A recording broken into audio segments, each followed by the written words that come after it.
Welcome to Coleman Report Live. I'm Bob Coleman. We're talking Main Street and the small business lenders who help it grow. Lance Sexton, John Riosti. Gentlemen, welcome. Good to see you both. Good to be here.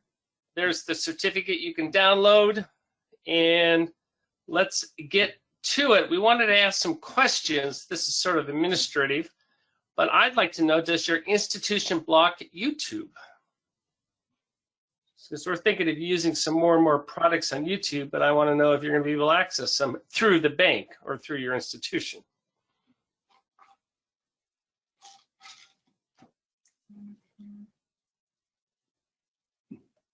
Okay. Lance, you dabble more in social media than I do. Does that surprise you? Not really, Bob. I've got 3 institution experience with this. And 2 out of 3 of my institutions did not block YouTube access, and 1 did. It's about a third. You okay there, John? Yeah, I'm fine, thank you. Sorry. Just want to make sure. But I'm not completely surprised, Bob. I think it's the 50-50 don't surprise me because again, 1 institution, they didn't care. 1, it was no, don't touch it, don't even get close. And then, you know, the next institution didn't have a problem with YouTube. So yeah, well, from security, nothing can happen from a security issue. I assume it's a time management issue or a management issue if they want their people on it. But actually, more and more stuff's going to be used on that. So I think you'll see those numbers flip a little bit. Number 2, where are you physically working these days? John, I'll let you go first. You're 100% home, correct? 100% home. Lance, where are you? What's your situation? I'm also 100% from home. Because you're 1,000 miles or so from the main office. I'm a good 1,200 miles from headquarters. Wow. It's interesting. We've been doing this works now up to 40%. I think that's the first time it's flipped where we have more in the office than we have home. And then the 50-50 split. So it's about half, still about half, a little over half and half home. Well, and what I'm seeing, Bob, a lot in SBA opportunities, you know, I think the pandemic may have changed the thought process for a lot of SBA participant lending institutions. To find the best talent, you may have to accept somebody working from home because they're not necessarily, you know, 50 miles from your office location. So a lot of what I'm seeing posted a lot of SBA opportunities allow remote work. And a lot of people got a taste of working at home. They say, I'm not going to go back, or I'll go back a couple days a week. But that's a structural change that is not going to be going away. And finally, I wrestle with this in-house. So I wanted to ask you, rate your IT support. Just grade it. What we do is we send a little stipend to our people who are out in the field and basically say you're on your own. I don't know if that's the best way or not, but no one's complaining about it too much. My IT support is an A+, Bob. All right. I'm impressed by that. Good. I'm glad to see that. I'm glad to see that. Because you can have one IT thing blow up and just ruin your whole day. John, do you want to go on the record on that? I would put mine in the A. I've never had any problems, and they've been proactive in reaching out to us and letting us know we're here and how to contact them. So if you have an issue, you have a phone number or an email? You have a phone number, contacts. In fact, I just was contacted by IT today. So I've got to get in touch. They're contacting me. Very good. Very good. Hey, John, what are you working on these days? Well, we're just discussing an internal project that will, an annual thing at American Banker, the Women in Banking submissions, and then that will they'll produce that later this year. But we're doing a lot of behind-the-scenes work for that. Other than that, my last SBA themed work was last week a story coming out of the merger involving Cross First Bank and Farmers and Stockmen's Bank in New Mexico. This was a small deal, so it didn't set the wires on fire or anything like that. But what happened, what's interesting is CrossFirst is a fairly significant bank in Kansas, community bank, several $1 billion of assets. They bought a smaller bank in New Mexico, but the smaller bank had a bigger SBA team. And this SBA team, I'm sure was very good, but one of the things they had to work with is a much smaller balance sheet. It's less than $1 billion of assets. So they were constrained by the bank's balance sheet, its capital. Now the constraints are off.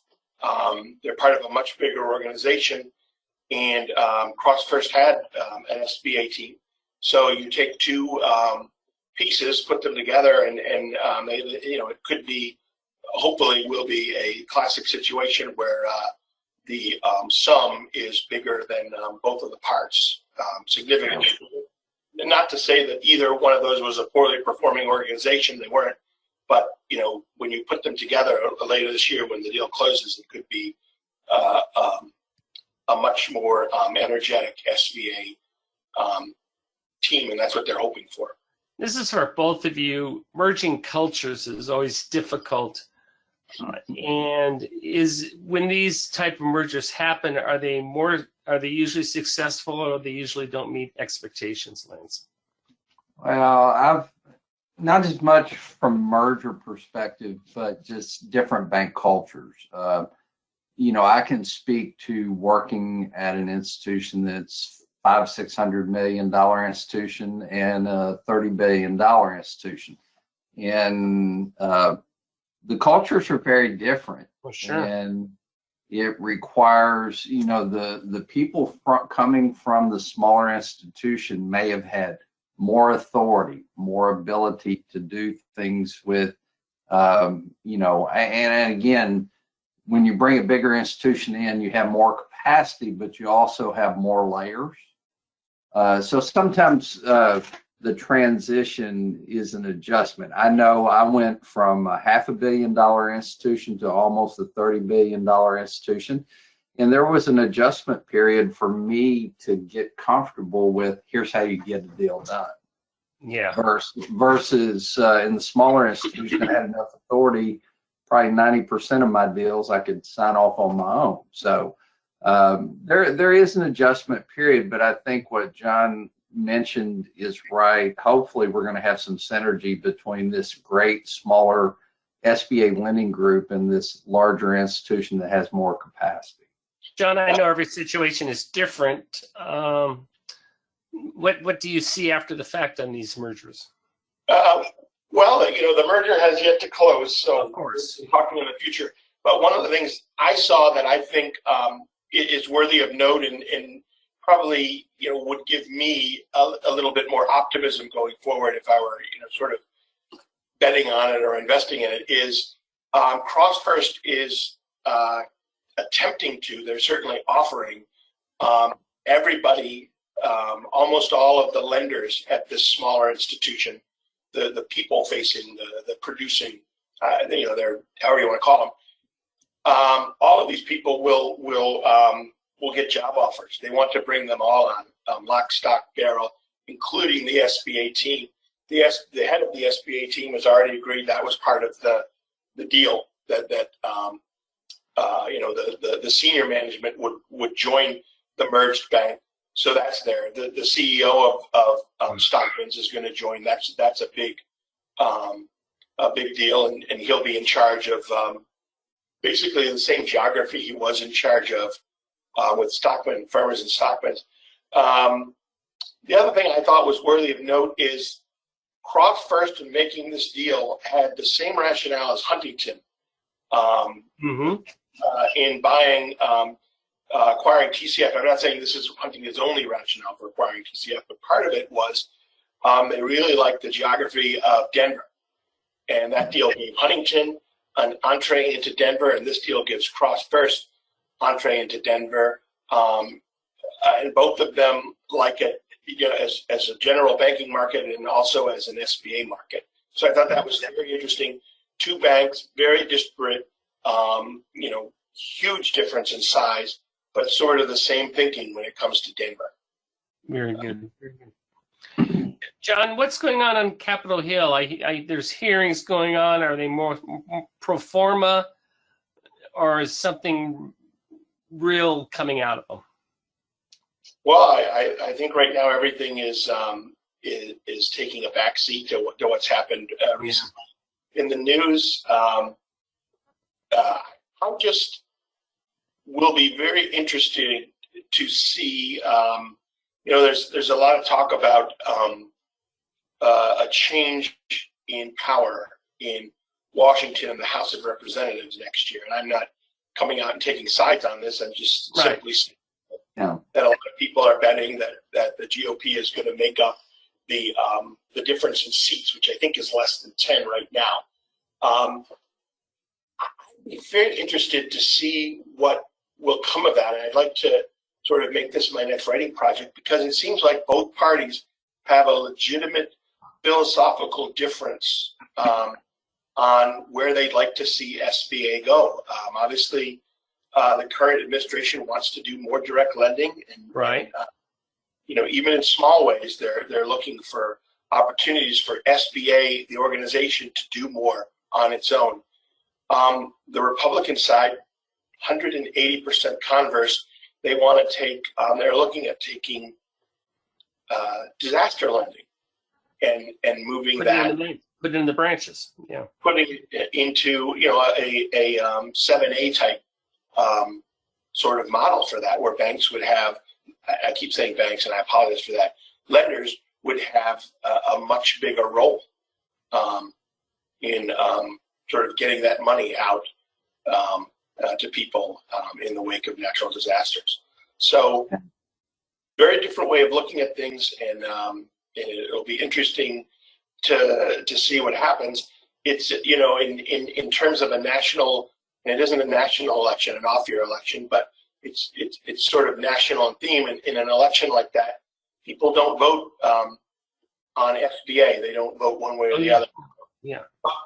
SBA is very important, and it could have a big difference or a big impact on the direction of SBA, and that's not going to be at the top of a lot of people's minds as they vote in November.